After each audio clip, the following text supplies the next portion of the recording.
Hello, AJ here with Bite Sides Digital, and today I want to talk over something that is happening in the industry for digital marketers, and that is the new Google Analytics. Now, if you've been paying attention over the past few months to whatever email your Google Analytics is hooked up to, you will notice that they have been announcing that they are phasing out Universal Analytics and ushering in this G4 or Google Analytics 4. And there are a few reasons for this, which they cover in a very helpful video on their site, which I will link to, that kind of goes over all of their reasoning. However, one of the biggest changes is privacy. Between GDPR, which is the European rulings, and then some stuff coming out of California, there's a legal issue with how they have traditionally tracked users using Google Analytics, and then pairing that with the fact that there is a growing concern about privacy coming from users. They want transparency, they want to know how their data is being used, when it's being collected, and they want to be able to opt out of that. And this really created a problem for digital marketers because we rely on that data for making marketing decisions. We've covered in the past the fact that you can't track users specifically back to a person. However, how a user comes to the website, how they use the page, what actions they take on that page, all of that is very important for us for making decisions. And so as these notices have been going out, we've been getting a lot of questions for clients about how this change is going to impact them and what they can expect. So Google took all of that information and they built this unified platform that tracks across both websites and apps. So it's a very robust platform. There's a lot of great things going on with it, and it really does open up a whole new way of tracking people because it's better at actually identifying a user anonymously between using different devices. If they're on their phone and you have an app, seeing how they use the app compared to your website. And it does provide a lot of insights and does it in a way that is better conscious of privacy. So the goals and approach that Google took for this is one, they used machine learning to build this new platform. And so what that means is that it can fill in some gaps in data when people have cookies turned off, and it makes it easier to uncover insights and things that as people we might miss, but that a machine can parse through and spit back out that information. They also use this to provide a more complete understanding of the customer journey across devices. So like I mentioned earlier, if you have an app and you have a website, and you're handing off users between the two depending on what device they're on. This can give you insight into how they're working between the two of them. This can become especially important if you have in-app purchases and you're driving people to download your app on the website, and then they can purchase things through that app. And you want to be able to link those interactions together so that you can make better ad marketing and ad decisions moving forward. And then the last thing is that it's built to be future-proof. And so it works with or without cookies by leveraging that modeling that I mentioned earlier. So you can get a really good feel for your clients, even when there are gaps in data because they're using privacy browsers, cookie blockers, or they've just opted out of using cookies on your site. So one of the biggest changes that you will notice immediately is the interface. So here's the old interface. It is a little cluttered. You've got a whole long list of reports down the side, and you really need to know where you're going to find things. It's not super intuitive, but it's not the worst thing in the world. And then here's the new interface.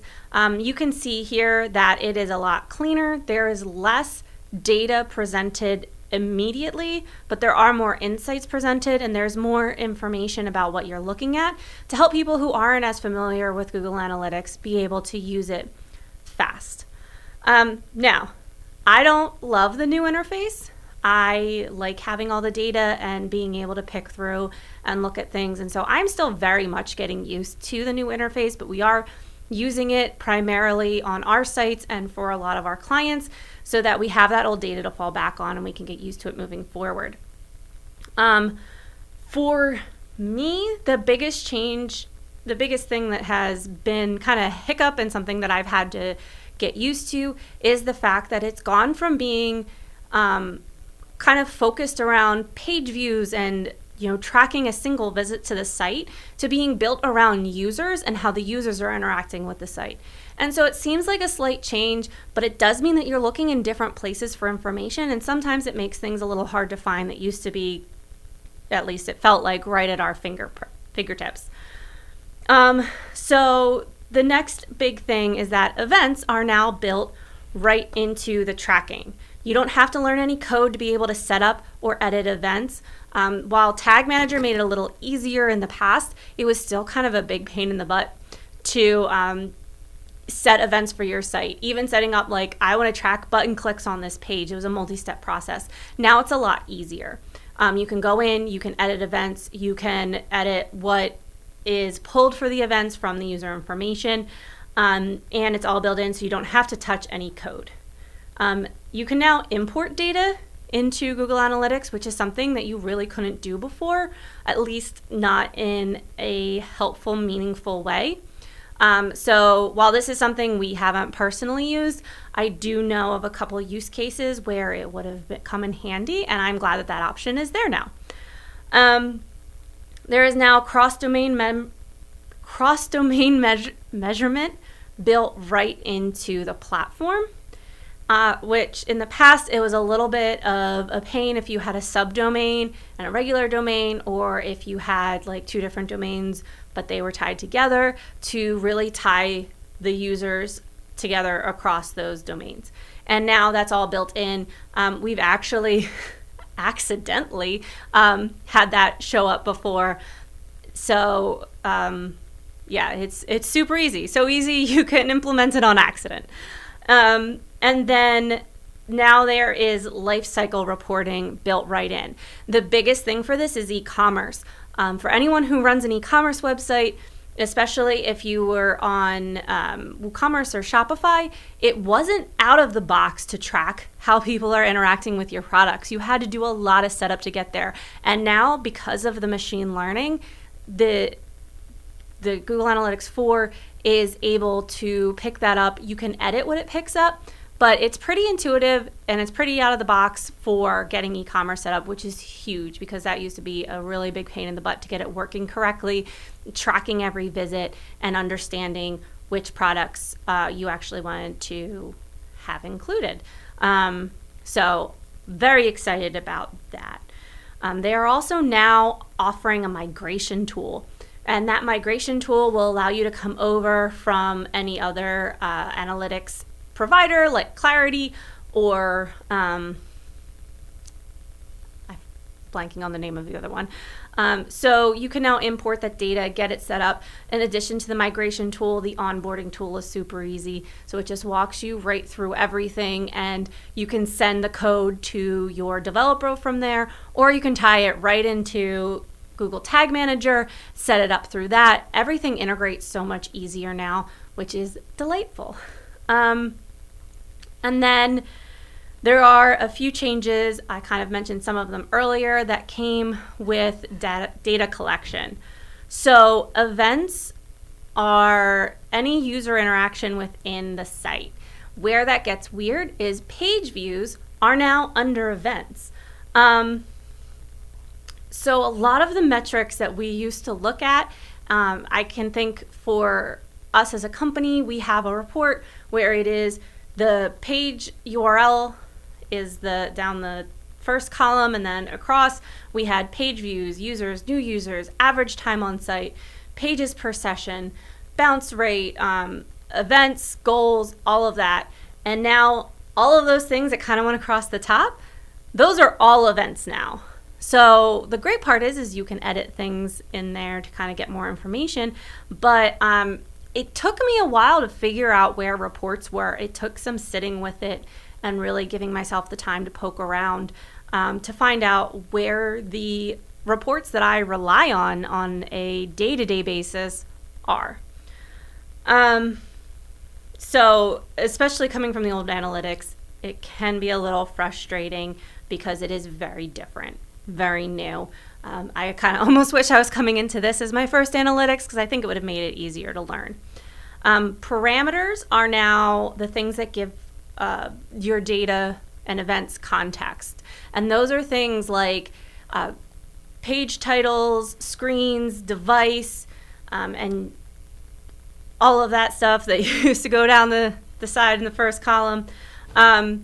They are most closely related to the dimensions from old analytics, and it's once again just a little bit of a new way of thinking about it, to put your reports together and the different new vocabulary, which means that I'm going to have to do a whole new vocabulary video soon, which is exciting. Yay! Now, user property is the thing that is very exciting to me because that expands on the old user reports, which were kind of hit or miss. They didn't give you a lot of detail. They still don't give like identifying detail, but it gives you a better picture of your average user, which I think is great. So all of your demographic data is now under the user reports, or the user property, I'm sorry. And that is very helpful, especially because then you can break some of the other information down by it. And then there is user ID in there. So this is the most identifying piece. It's still anonymized, but you can now see better with cross-platform tracking, which is what the user ID is used for. So you have an ID where you can follow a user from your app to the website, to purchase, back to the app, wherever you want to track them going. Or you can see that they picked up and looked at an event on their phone and then went home, looked at that event again, and bought tickets. So you can really see how they're using what screens that they want to purchase on versus which ones they are getting information on. So I'm very excited about that. And then some things to keep in mind. One of the things that took me getting used to is I'm used to the raw data that comes from Universal Analytics. And that raw data isn't really there anymore. It's all going through machine learning. There are gaps that are being built in. And so things aren't going to match up completely with old analytics. Your sessions might be off because of the way that it tracks sessions. And you might go back and find that some information has changed from a few days ago. So even more so than on the old analytics, you can't really judge on a day-to-day basis. You need to be looking at a bigger picture, a bigger time frame. And then you also need to keep in mind that there are gaps being filled in by a machine. So there's a little bit of interpreting and processing that is already coming through in the data provided. And so as you are looking at the data, keep that in mind, that there might be things that if it really doesn't make sense, there might be something wacky going on. So you are being given an analysis, not straight data, which can impact how you make decisions. So yeah, just be aware of that. Since it is set up to be cross-platform and work on apps as well as websites, you do have to shift your thinking away from URL-based. It is going to be looking at screens and page titles instead to give you an idea of where people are and try to make the data match up. If you have a purchase page on your website and a purchase page on the app, it's going to merge that data together in some cases because it is the same type of page. And in other views, it's going to split that apart. So just be aware that you do need to shift your thinking away from pages.